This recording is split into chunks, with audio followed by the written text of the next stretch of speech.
એક દંડવત પ્રણામ અધિક કર્યાનું સ્વામિનારાયણ હરે સંવત 1880 આસો વદી ત્રીજને દિવસ શ્રીજી મહારાજ શ્રી ગરડા મધ્યે દાદા ખાચરના દરબારમાં પોતાના ઉતારાને વિશે વિરાજમાન હતા.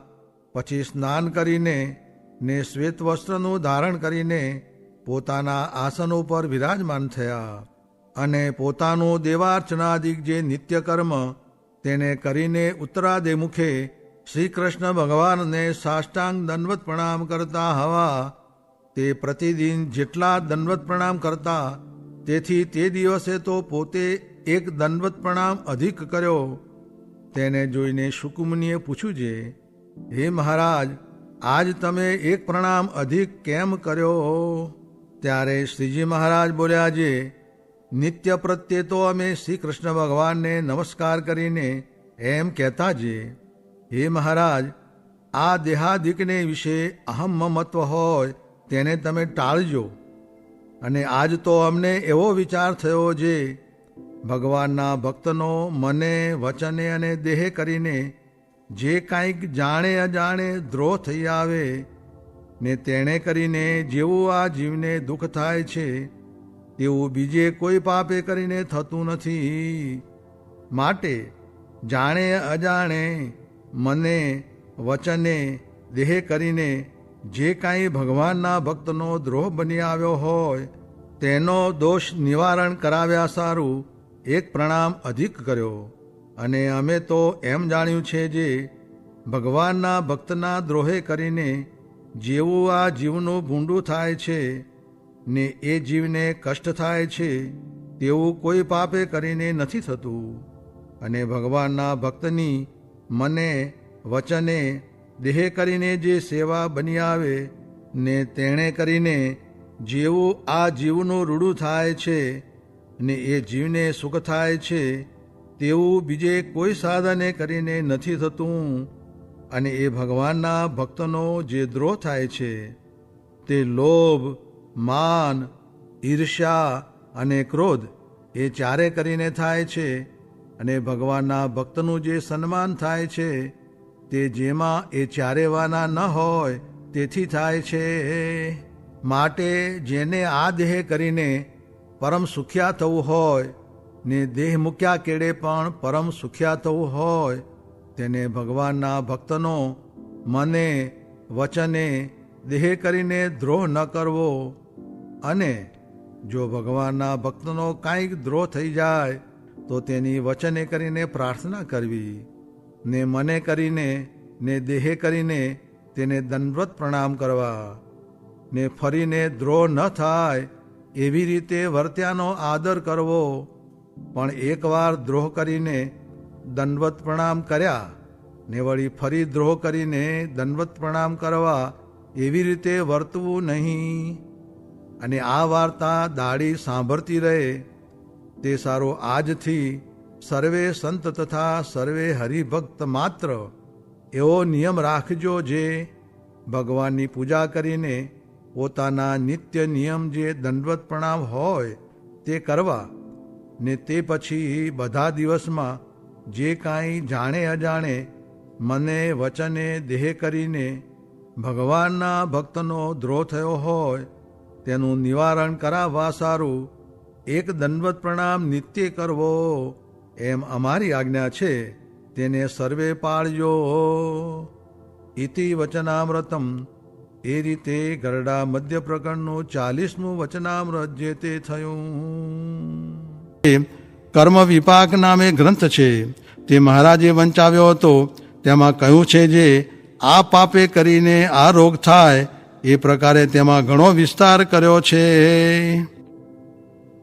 સ્વામિનારાયણ સ્વામીએ વાત કરી જે આ કારખાનામાં તો બ્રહ્માંડ જેટલો વ્યવહાર કરવો ને ન બંધાવવું એવા તો એક સહજાનંદ સ્વામી છે.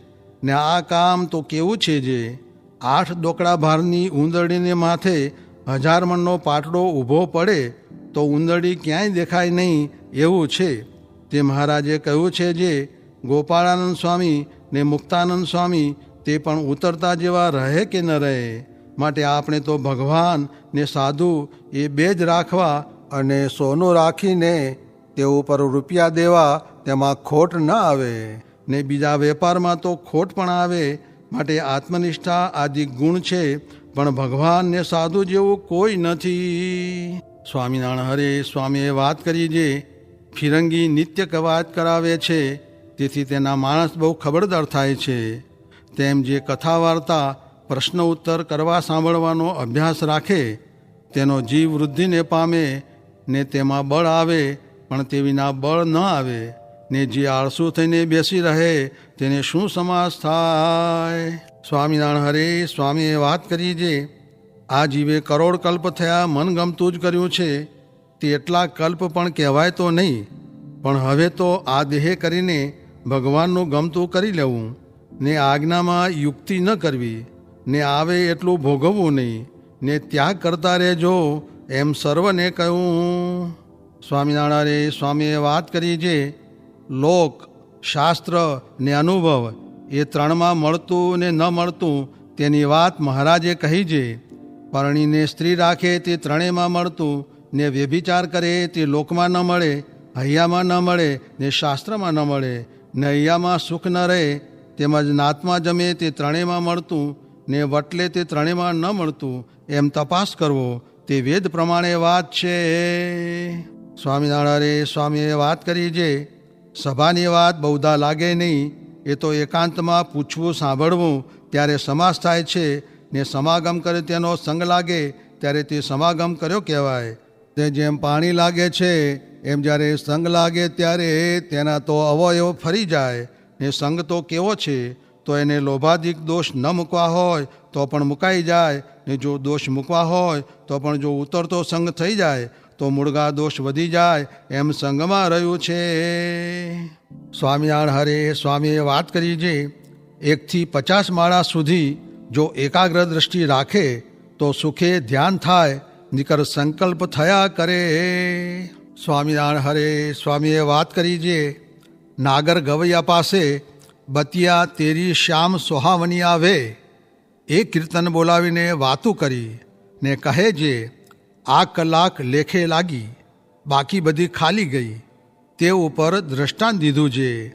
એક ગામને પાદર પાવડિયામાં આયુષ્ય લખેલ કે કેનુક મહિનો, કેનુક 2 મહિના, કેનુક 6 મહિના, ને કોકનું વરસ.